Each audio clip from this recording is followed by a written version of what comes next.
I am amazed at how much our culture is driven by money. And I'm amazed at how much my life is driven by money.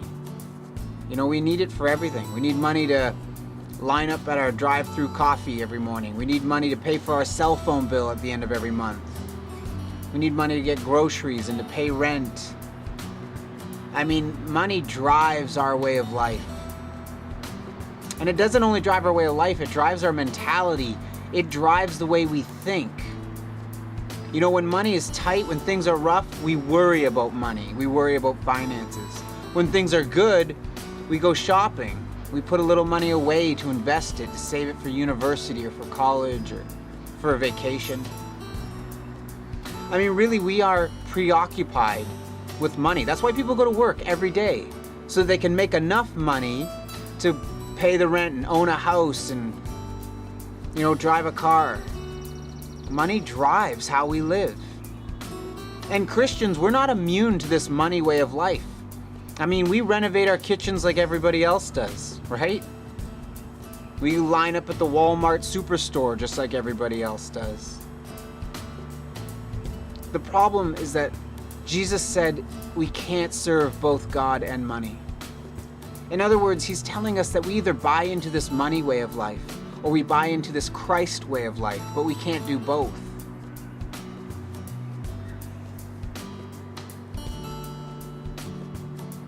The truth is, trying to be a disciple, trying to be a Christ follower in a money culture is really hard. It just is. It's really hard.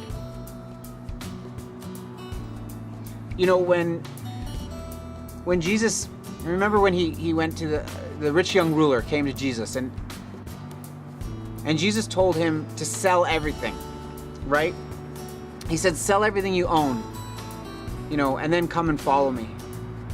We all have heard this story, and we assume that Jesus wouldn't have been talking to us. We assume that that's not for us. That's not for everybody, right? Jesus wouldn't ask us to do that because we're not that rich. That guy was really rich. We're not that rich. The truth is, if you make $53,000 Canadian or $48,000 US per year, you are in the top 1% richest people in the world. Isn't that incredible? Because there's a lot of us that are making way more than that. 48,000 US per year puts you in the top 1% richest people in the world. You see, the truth is, Jesus was talking precisely to us. He was talking precisely to us when he said, sell everything and follow me. You are preoccupied with money. That's what he's telling this rich young man. He was saying, you're preoccupied with money. Your life is driven by money and possessions and wealth. You're preoccupied with it. You need to stop all that. And that is the challenge for the Christ follower today. To recognize our wealth, to recognize our preoccupation with money and possessions. If we get serious about this book, we get serious about reading about Jesus and how he lived, we realize pretty quickly that Jesus wasn't caught up in money and possessions. In fact, he preached the opposite. He preached against it. He said, do not store up money and possessions. Do not store up treasures here on earth. And he challenged us to trust God with everything, to trust God to supply our need, which is basic. It's food and clothing. Man, my life is not food and clothing. I'm way beyond that. Computers and TVs and couches and, I'm way beyond that, right? Anybody who goes Christmas shopping is way beyond food and clothing. And Jesus called us to live simply. And if we have extra money, to give it away, so that there would be equality, that we would bless other people with our extra. That's a huge challenge. The truth is, if we're making $53,000 or $48,000 or more or less per year, the truth is, most of us are still living paycheck to paycheck. Why is that? if we're that rich, if we're the top 1% richest people in the world, and yet we're living paycheck to paycheck, like most of us are, what's the problem? You know what the problem is? Our lifestyle. It means we've chosen a lifestyle that costs that much money. So we're having to work extra hard to maintain it.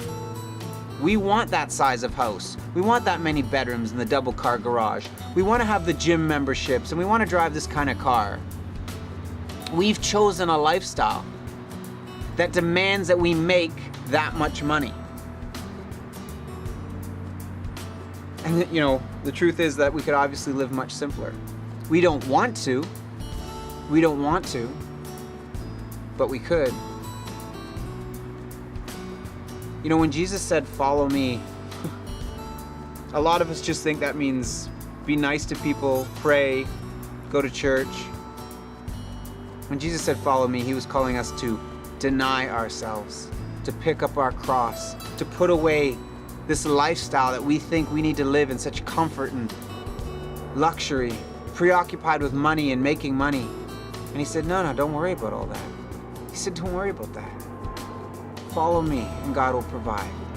Focus on doing the work of God, seeking first the kingdom of God, loving others, blessing others. That's the challenge. I think we need to get serious. I think we need to at least ask if we are serious. Because these scriptures, that's just not one or two, there's a whole bunch of them. Check out the takeout page on the website, and I've listed a bunch of scriptures for us to look at and a challenge for all of us to do this week. It's going to be better if we do it together. And look, if you even want to write in and tell us how the challenge went, or even make a little video of it on your iPhone or whatever you have, send it in to me and I'll post it. Because I would love for us to see how each other are doing with these challenges and these questions, because they're hard. All right, let's do it together.